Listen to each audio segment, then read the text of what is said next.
बार एक हिरन जंगल में पानी की तलाश में घूम रही थी, भटक रही थी इधर से उधर। बहुत प्यास लगी थी उस हिरन को, बहुत देर से भटक रही थी पानी की तलाश में, लेकिन उसे पानी कहीं पर भी नहीं मिल रहा था। थोड़ी देर जंगल में इधर उधर और भटकने के बाद वो हिरन एक पेड़ के नीचे बैठ जाती है, एक झाड़ के नीचे बैठ जाती है। तो उतने में उसे पानी की नदी की आवाज़ सुनाई देती है। तो हिरन उस झाड़ के नीचे से उठकर फौरन वो पानी की आवाज़ की तरफ आगे बढ़ती है। तो वो जो देखती है उसके सामने एक बड़ी सी नदी। तो जैसे ही वो हिरन उस नदी को देखती है तो बहुत खुश होती है, मानो उसे डबल से कोई जिंदगी मिल गई है नई। वो फौरन दौड़ते हुए उस नदी के पास जाती है और जैसे ही पानी पीने के लिए अपना सर नदी में झुकाती है तो उसकी नज़र अपने राइट पर पड़ती है। वो जैसे ही अपने राइट में देखती है तो उसे शिकारी नजर आता है, हाथ में तीर लिए हुए, निशाना तान कर खड़ा हुआ।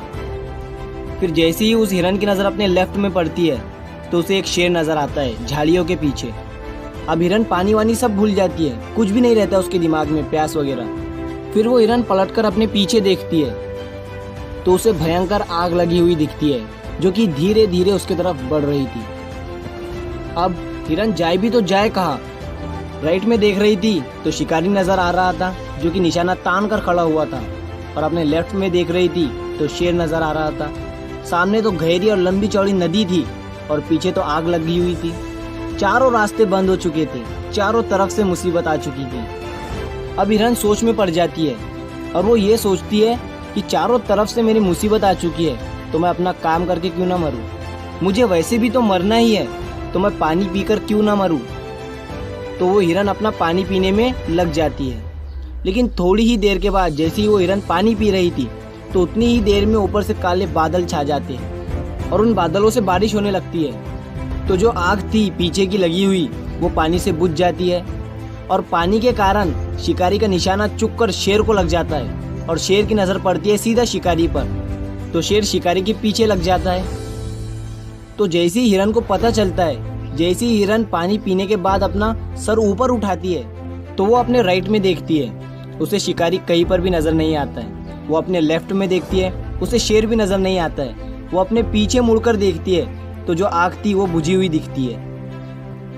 मॉरल ऑफ द स्टोरी, मेरे दोस्तों, इस कहानी से हमें ये सीख मिलती है कि इंसान की ज़िंदगी में भी प्रॉब्लम आती नहीं है, और जब आती है तो चारों तरफ से आती है, जिस कारण हर इंसान डर जाता है, घबरा जाता है अपनी इन प्रॉब्लम से। तो आपको क्या करना है ऐसी सिचुएशन में? आपको नहीं डरना है और नहीं घबराना है, बस शांति से 2 मिनट के लिए सोचना है। हिरन के पास भी बहुत सारे ऑप्शन थे।